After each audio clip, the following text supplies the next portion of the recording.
이 시간 기도로 시작하겠습니다. 하나님 아버지, 이 아침 주님의 말씀을 펼치겠습니다. 성령 하나님 도와주셔서 펼치는 말씀 속에서 주님의 음성을 듣도록 도와주시옵소서. 예수님의 이름으로 기도합니다.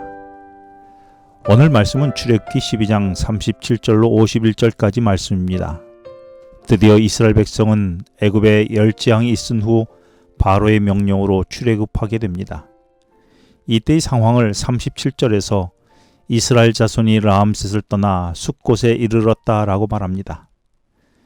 이스라엘 백성이 출발한 라암셋은 거대한 애굽의 국고성이 있는 곳이었습니다. 그런데 이스라엘 백성이 애굽을 떠나 처음 머문 곳은 숫곳인데 이 이름의 뜻은 오두막집이라는 의미가 있습니다. 애굽을 떠나라고 했다면 우리는 다음 장소는 더 나은, 더 좋은 곳이라는 기대가 있지요. 그런데 막상 이스라엘 백성이 도착한 곳은 라암셋의 거대한 성과 비교할 때에 매우 초라하기 짝이 없는 오두막집인 숫곳이었던 것입니다. 나는 애굽의 라암셋 성을 포기하고 예수를 믿으며 따랐을 때에 무엇을 기대했습니까? 더 큰 성이었습니까? 아니면 초라한 오두막이었습니까? 지금 내 형편은 어떻습니까? 예수님 믿고 난 후에 말씀을 따라 세상을 포기했는데 더 큰 성에 머물고 계십니까? 아니면 초라한 오두막에 거하고 계십니까? 그래서 실망하셨습니까?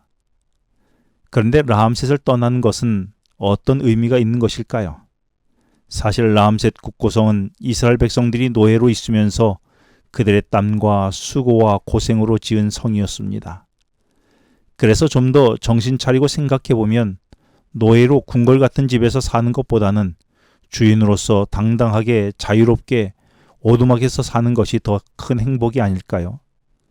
그래서 야곱은 창세기 47장 11절에서 요셉은 창세기 50장 25절에서 죽은 후에 애굽에 장사되기 원치 아니하고 죽어서라도 하나님이 약속하신 가나안 땅에 묻어 주기를 유언한 것이 아닐까요? 그런데 나는 어떻습니까?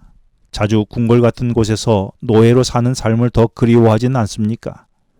노예로 살더라도 배불리 먹었으면 좋겠다고, 더 좋은 집에서 살았으면 좋겠다고 애굽으로 돌아가려고 생각하지는 않았는지요? 그래서 돌아가 보았더니 더 행복하던가요? 38절에 이스라엘 백성이 라암셋을 버리고 애굽을 떠났을 때에 함께했던 수많은 잡족이 있었다고 말합니다. 이 무리들 중에는 지난 열재앙을 통해 보게 된 이스라엘의 하나님을 믿는 신앙 때문에 나온 사람들이 있었습니다. 그렇습니다. 그동안 태양을 숭배해왔던 애굽 사람들이라 할지라도 살아계신 하나님을 제대로 본 사람들이 있었던 것입니다. 애굽 사람도 보게 된 살아계신 그 하나님을 나도 내 눈으로 보고 있습니까? 그래서 오늘도 후회 없이 출애굽을 결심할 수 있습니까? 그런데 함께 떠나온 사람들 중에는 그동안의 일을 통해 하나님을 보지 못하고 열재앙을 잠시 피하거나 신기한 호기심으로 덩달아 따라 나온 사람들도 있었습니다. 안타깝게도 이들은 훗날 출애굽의 여정에 방해꾼이 되었지요. 그렇습니다. 신앙은 호기심이나 심판이 두려워 잠시 피하는 것이 아니라 하나님을 만나고 경험한 자들이 하나님의 은혜 안에 머무는 곳입니다. 하나님을 보지 못한다면 머지않아 애굽을 떠난 것을 후회하거나 믿음을 따라 출애굽한 사람들을 방해하게 될 것입니다. 내 신앙은 하나님을 아는 신앙입니까? 아니면 분위기에 휩싸인 신앙입니까? 그래서 혹 나는 누군가의 걸림돌이 되고 있지는 않습니까? 39절부터 42절까지 말씀을 보면 애굽을 떠나온 이스라엘의 첫 식사는 무교병입니다. 발효되는 누룩이 없이 순수한 하나님의 온전한 은혜로 이스라엘 백성은 430년간 길고도 긴 묵은 노예의 삶을 순식간에 끝내주셨습니다. 마찬가지로 하나님은 세상의 노예와 죄에서 구원하기 위하여 십자가에서 모든 문제를 단번에 해결하시고 우리를 단번에 구원의 은혜를 누리게 하시기를 원하시는 것입니다. 내게는 세상과 죄에서 하나님의 은혜로 해방된 참 자유가 있나요?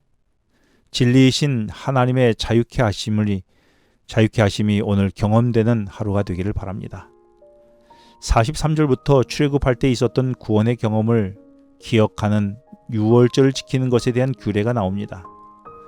그런데 할례 받은 종은 이 예식에 참여할 수 있지만 이방인과 거류인과 타국 품꾼은 먹지 못한다고 말합니다. 왜 하나님은 이렇게 차별하셨을까요? 사실 이것은 차별이 아니었습니다. 48절에 거류인이나 타국인도 유월절을 지키려면 할례를 받은 후에는 가능하다고 말씀하십니다. 이는 차별이 아니라 구별이었던 것입니다. 하나님은 우리 삶이 애국과 구별된 하나님의 백성으로 살아가기 원하십니다. 이는 혈통으로나 신분을 말하는 것이 아니었습니다. 할례를 통해 하나님께 구별된 삶을 기대하시는 것이지요. 오늘 하루도 온전한 출애굽을 통한 구별된 하루가 되어야 하지 않겠습니까? 기도하시겠습니다.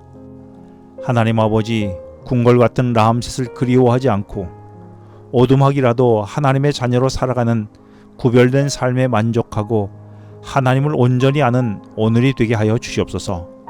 예수님의 이름으로 기도합니다. 지금은 개인기도 시간입니다. 오늘 묵상하신 말씀과 개인기도 제목을 놓고 기도하시겠습니다.